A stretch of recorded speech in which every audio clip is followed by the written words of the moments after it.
আসসালামু আলাইকুম। কেমন আছেন সবাই? আশা করি সবাই ভালো আছেন।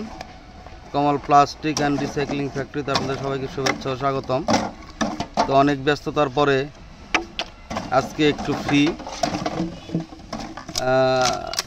আজকে শনিবার, তো কালকে রবিবার, সোমবারে ঈদ। তো মালপত্র এখন আর আসতেছে না ফ্যাক্টরিতে, তো ভাবলাম আপনাদের এই ফ্যাক্টরি সম্বন্ধে কিছু ধারণা দেওয়ার চেষ্টা করি। তো আমি একা মানুষ, আসলে অনেক ব্যস্ততার কারণে আপনাদের সঙ্গে অনেক কিছু শেয়ার করা হয় না।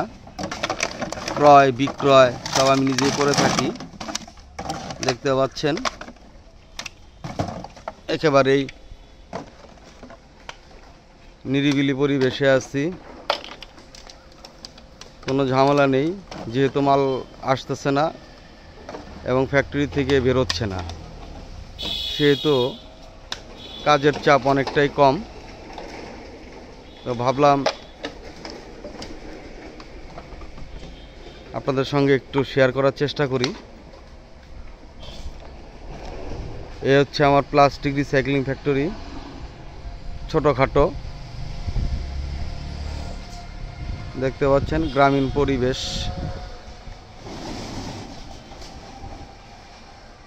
যদিও এটি একটু গ্রামে,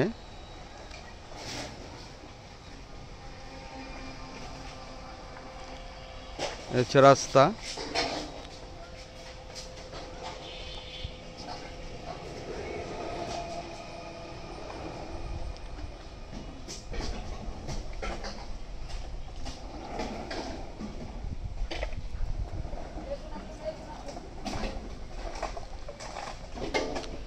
কিছু ওয়ার্কার ছেড়ে দিয়েছি, আর 3-4 জনের মতো আছে। তারা এই দেখেও বাড়ি যাবে না। তো ঈদের আগের দিন পর্যন্ত প্রোডাকশন চলবে এবং চলছে।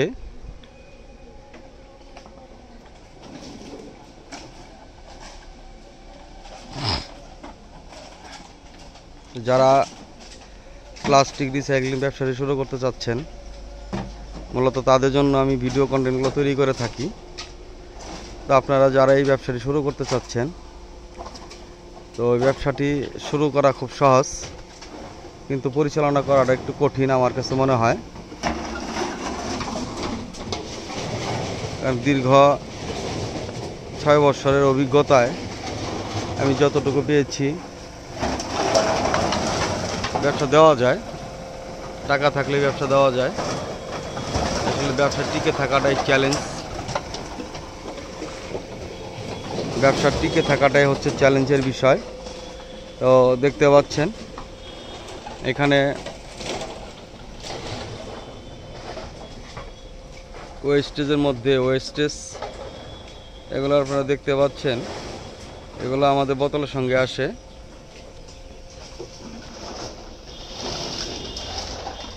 এগুলো বোতলের সঙ্গে আসে।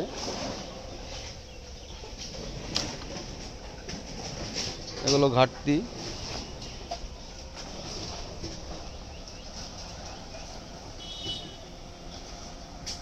আমরা ক্রয় করে থাকি ওয়েস্টেজ বোতল, কিন্তু ওয়েস্টেজের মধ্যে আমাদের ওয়েস্টেজ তারা দিয়ে দেয়। তো এভাবেই আমাদের চলতে হয়।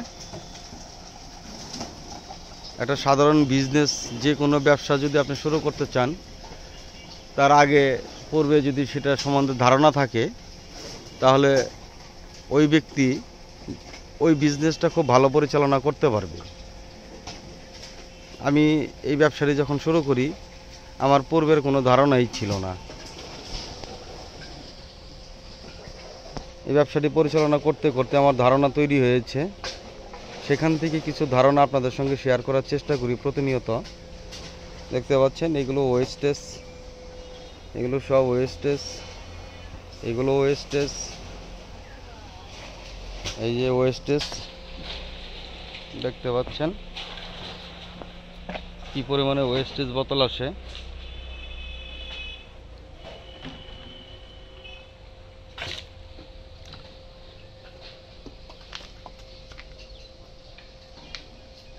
দেখতে পাচ্ছেন ঢুপে ঢুপে করে রেখেছি ওয়েস্টেজ বোতল। এগুলো হচ্ছে মাঠার বোতল এই দেখতে পাচ্ছেন, এগুলা আপাতত কোনো কাজে ব্যবহার করতে পারি না, এইভাবেই জমিয়ে রেখেছি।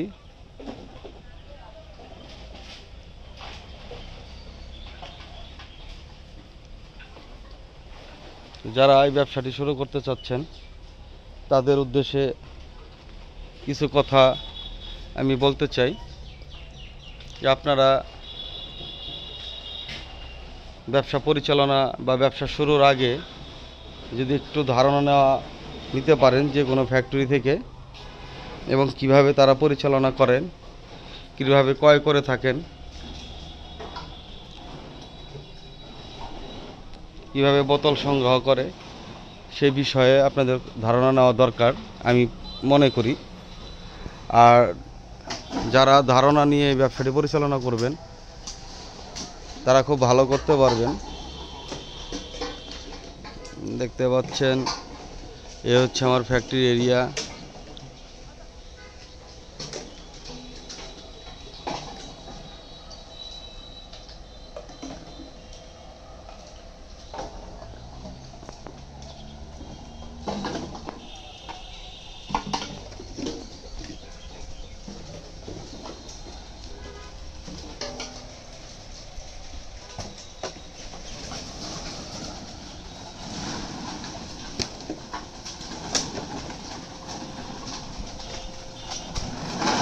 আসসালামু আলাইকুম।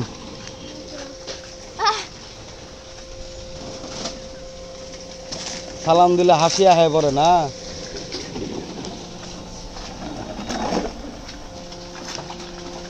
কি সুতা লালগুলা পচা, লালগুলা দিও না, লাল বান্ডিল রেখে দাও, যেগুলো পচা ওগুলো রেখে দাও, ওগুলো তো দেওয়ার দরকার নাই।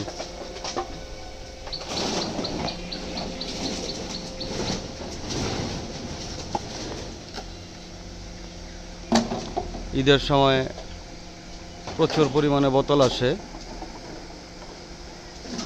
ঈদের সময় বাড়তি টাকারও প্রয়োজন পড়ে যায়,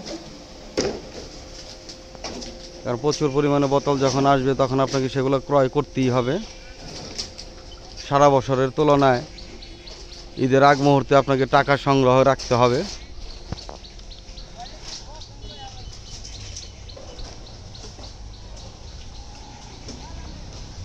যারা আমার এই চ্যানেলের সঙ্গে আছেন, যারা আমার এই ভিডিও প্রতিনিয়ত দেখেন, তারা হয়তো জেনে থাকবেন যে আমি প্রতিনিয়তই নতুনদের উদ্দেশ্যে ভিডিও কন্টেন্টগুলো তৈরি করে থাকি হাতে সময় পেলেই। তো আমি একটি ধারণা সবসময় আপনাদের দেওয়ার চেষ্টা করি এই প্লাস্টিক রিসাইক্লিং সম্বন্ধে। এই প্লাস্টিক বোতল যারা রিসাইক্লিং করতে চান, এটি হচ্ছে প্রোডাকশনের বিজনেস। প্রোডাকশন আপনার ততক্ষণই চলবে যতক্ষণ আপনার কাছে কাঁচামাল স্টক থাকবে। এই ওয়েস্টেজ বোতল যতক্ষণ আপনার কাছে স্টকে থাকবে ততক্ষণই আপনি প্রোডাকশন দিতে পারবেন। আর প্রোডাকশন দিতে হলে আপনাকে ফোরম্যান সহ এখানে 4-5 জন লোকের প্রয়োজন পড়বে। এই 4-5 জন লোক এবং যারা ফ্যাক্টরি ভাড়া করে পরিচালনা করবেন, ফ্যাক্টরি ভাড়া, লোকের বেতন, ইলেকট্রিক বিল, তো সব কিছু মিলিয়ে মাসে মিনিমাম আমার কাছে যতটুকু মনে হয়েছে 2 লক্ষ টাকা খরচ। আমার এই ছোটো ফ্যাক্টরিতেও প্রতি মাসে 2 লক্ষ টাকা খরচ হয়। তো আপনি যদি প্রোডাকশন যদি দিতে না পারেন তাহলে কিন্তু আপনার এই খরচ কিন্তু প্রতি মাসে বাধ্যতামূলক। অতএব ব্যবসাটি শুরু করার পরে ভাবনার কোনো দরকার নেই। ব্যবসাটি শুরু করার আগে ভাবার চেষ্টা করুন যে কীভাবে কোন সোর্স থেকে বোতল সংগ্রহ করবেন এবং লোকজন যাতে আপনার ফ্যাক্টরিতে বসে না থাকে। লোকজন যদি ফ্যাক্টরিতে বসে থাকে তাহলে আপনার এই লস গুনতে হবে প্রতি মাসে। প্রোডাকশনের বিজনেস, প্রোডাকশনের উপরে হলো সব কিছু। তো একটা ফ্যাক্টরি পরিচালনা করতে গেলে প্রতি মাসে 30 টন বোতল মিনিমাম সংগ্রহ করতে হয়। তো প্রতিদিন যদি 1 টন করে বোতল আপনি প্রোডাকশন দিতে পারেন, তাহলে মাসে 30 দিনে 30 টন 30 টন বোতল আপনি প্রোডাকশন দিতে হলে 30 টন তো সংগ্রহও করতে হবে। তো 30 টন অনেকেই মনে করে, অনেকে আমাকে ফোন দিয়ে বলেন, ভাই আমার এলাকাতে অনেক বোতল আছে। তো তাদের প্রশ্ন করলে তারা বলতে পারে না যে আসলে কতটুকু বোতল আছে। তো 30 টন তারা মনে করে কি জানি 30 মন, আসলে 30 মন না, 30 টন বোতল অনেক বোতল। এই ওয়েস্টেজ বোতল আসলে বোঝার উপায় নেই। এই হালকা জিনিস অনেক পরিমাণে লাগে, অতটা পরিমাণে আপনার এলাকাতে আছে কি না এটাও একটা ভাবার বিষয়।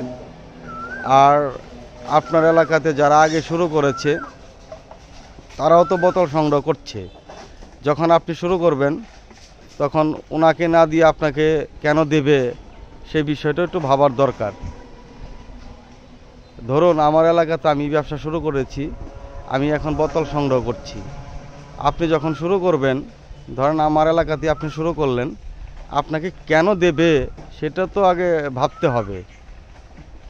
এটা হচ্ছে এর সম্পূর্ণ আমার কাছে মনে হয়েছে একটা অন্য ধরনের বিজনেস। এই বিজনেসটি আপনি ইচ্ছা করলেই, টাকা থাকলেই ফ্যাক্টরি দিতে পারবেন, কিন্তু ফ্যাক্টরিটা আসলে কতটুকু পরিচালনা করতে পারবেন সেটাই হচ্ছে দেখার বিষয়। অনেকে আমাকে ফোন করে বলে, ভাই আমার এলাকাতে বোতল আছে, আমার কাছে টাকা আছে, আমি ফ্যাক্টরি করতে চাই, আমি চালাতে পারবো। আসলে তাদের আমি সঠিক কোনো ধারণা দিতে পারি না ফোনের মাধ্যমে। তো যতটুকু আমি জানি বা যতটুকু আমি সাধ্যের মধ্যে কোলায় আমি তাদের ধারণা দেওয়ার চেষ্টা করি।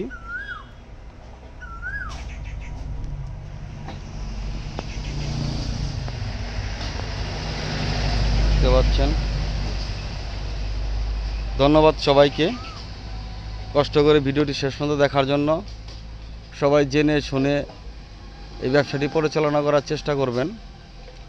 আগে ধারণা নেওয়ার চেষ্টা করুন এবং কী পরিমাণে বোতল আপনি সংগ্রহ করতে পারবেন সে সম্বন্ধে পূর্ণাঙ্গ একটি ধারণা নেওয়ার চেষ্টা করুন। মেশিন ইলেকট্রিক স্থাপন করার পর, কারখানা শুরু করার পর আপনার জানার দরকার নেই যে আমি কতটুকু বোতল পাই। কারখানা শুরু করার আগেই যদি পারেন বোতল সংগ্রহ করার চেষ্টা করুন এবং দেখুন যে কী পরিমাণে বোতল আপনারা সংগ্রহ করতে পারেন। ধন্যবাদ সবাইকে। আসসালামু আলাইকুম।